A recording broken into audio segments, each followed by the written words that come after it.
Joining me right now, political strategist, co-founder, mustreadtexas.com, also host of Mac on Politics podcast. It's Matt Mackowiak. Matt, good morning. How are you? Morning, Chad. I'm driving from Austin to Dallas, so I might have a little background noise, but it's great to be with you this morning. Well, I appreciate you calling in today. Are you in traffic right now? No, it's all good. Wow. That might be the breaking news of the day. Everything's fine on the trip from Austin to Dallas. Let's talk real quick about the Trump administration and how everything's going there in the White House. It was, I don't know if I want to call it a quiet weekend, but maybe as quiet as you can get with President Trump in the White House as he hosted the Japanese Prime Minister over the weekend down in Florida. It wasn't, you didn't hear a lot out of Trump. So what's going on within the Trump White House? What's the latest? Well, there's obviously a lot of chatter going on right now, and I think that internally there's a little bit of a battle between the two power centers inside the White House. You have the White House Chief of Staff, Reince Priebus, and the Press Secretary, Sean Spicer, and others like Katie Walsh, who's Deputy Chief of Staff, who are kind of on one side, and then you have Steve Bannon, the Chief Strategist, and Stephen Miller, who was on the Sunday shows. I forget what his title is. I think he's Policy Director and Senior Advisor or something like that, who are kind of on the other side. And I think there is a little bit of a battle going on internally. And there's chatter that Trump's unhappy with the staff and considering a shake-up. I mean, I think he does that a lot. In a lot of cases, he does that to avoid blame for himself. But look, this is a transition. There's some new people involved. There's a lot of stress. There's a lot that President Trump wants to do.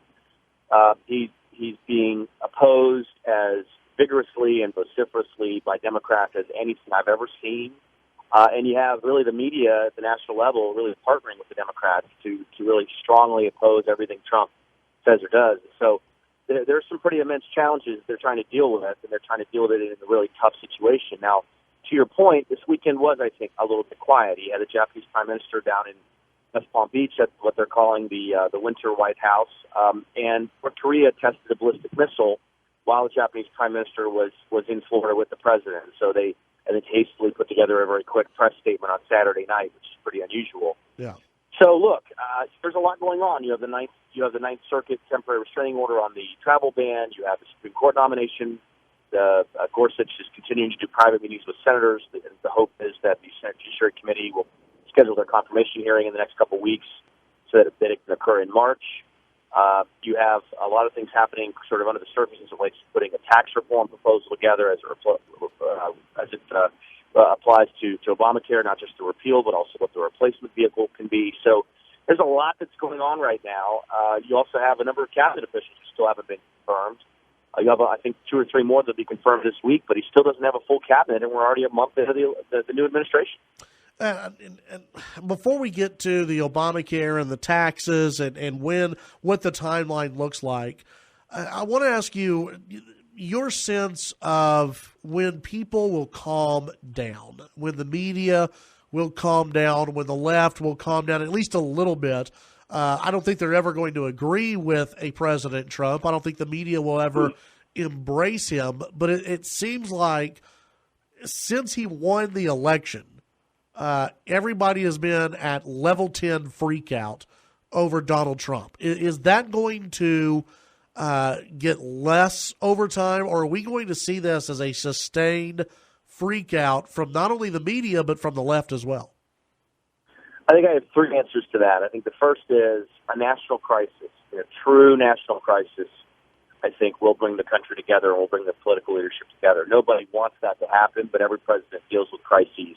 And so my guess is the first major national crises might change the situation a little bit.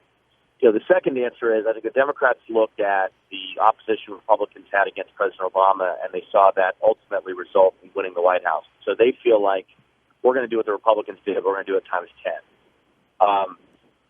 So I think that's part of what's happening here. Now, I think the other factor that matters here, Chad, is what is President Trump's public approval rating, and what does that mean for the midterm elections? I know we just had an election. Nobody wants to think about elections, but in 21 or 22 months, 25 Democratic U.S. senators, more than half of their conference is up for re-election, 10 of whom are running from states that Trump won 3 months ago. 5 of whom are running from states he won with 54% or more, West Virginia, Montana, North Dakota, Missouri, and Indiana. So political reality is going to set in, but if Trump remains unpopular, which right now he looks like he's in the low 40s, if he remains unpopular, there's no incentive for those Democrats who are up for re-election to move in his direction and work with them. So he's got to improve his approval rating a little bit. State of the Union on February 28th will be very important. That'll be a unifying moment. My guess is you'll have Democrats boycott the State of the Union because that's what the left-wing base wants. But look, we're in a period of turbulence. Generally, you get 100 days to pass your agenda. You get a honeymoon period. Trump is getting neither one of those.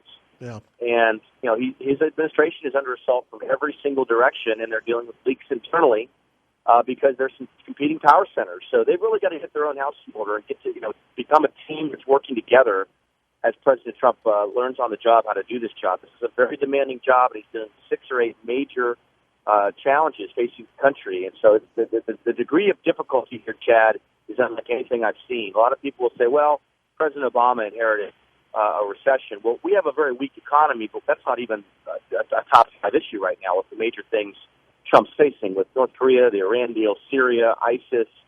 You go down the line, Obamacare failing. I mean, the list of issues he's facing are urgent and grave challenges, and he's trying to deal with them while he's trying to put a team together and get a cabinet confirmed. Yeah.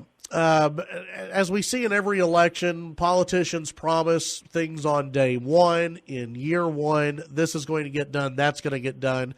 It looks like getting rid of Obamacare won't happen until 2018. A wall, if there's going to be a wall, won't happen for a couple of years, or at least it won't be completed for a couple of years. And there have been a lot of people who have gone to Republican town hall meetings and have been upset with Republican lawmakers because they don't feel enough is being done quickly enough. How big of trouble are Republicans in, and what do they have to do to calm down Republican voters? That's a great question.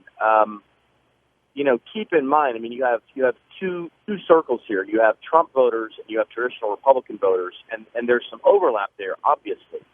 But I think that there are, different groups there. And part of the reason that Trump was able to win the election in a really shocking and impressive fashion is that he was able to make most Republicans vote for him, to persuade them, got 85 or 90% of the Republican vote. But he also motivated another, I don't know, it's hard to say how many, but 20% perhaps, maybe 10% of the electorate, to turn out, people that have been disaffected, people that have been Democrats, been independents, that hadn't voted in 20 years.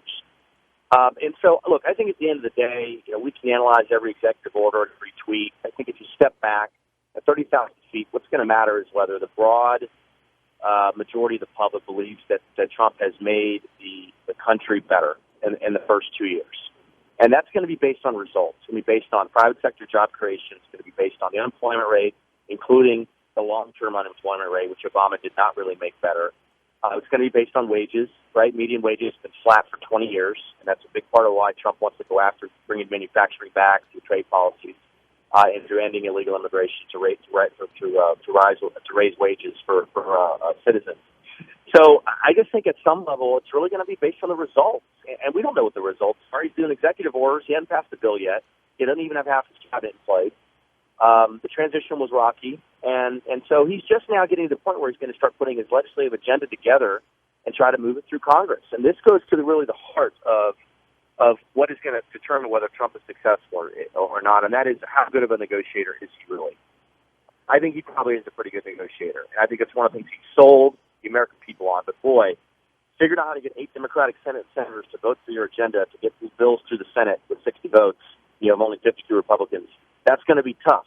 We're going to see how good of a negotiator he is, because legislation is what matters. Executive orders matter in the short term. Legislation matters in the long term. Matt, what have you been working on? Where can people get information on the newsletter and your podcast, all that other kind of good stuff? Yeah, I know you subscribe to our must-read Texas morning email, which goes out every weekday usually by 8 a.m. to 4,000 Texans. You can sign up at mustreadtexas.com. Also have my national politics podcast with the Washington Times newspaper. It's called Mac on Politics. It's in the iTunes store, and you can also listen online at MacKonpolitics.com. All right, Matt, as always, appreciate your time. Drive safely, and we'll visit with you next week. Thanks, Chad. Have a great week. Take care. You too. That's Matt Mackowiak, who is not stuck on traffic on I-35. That's impressive.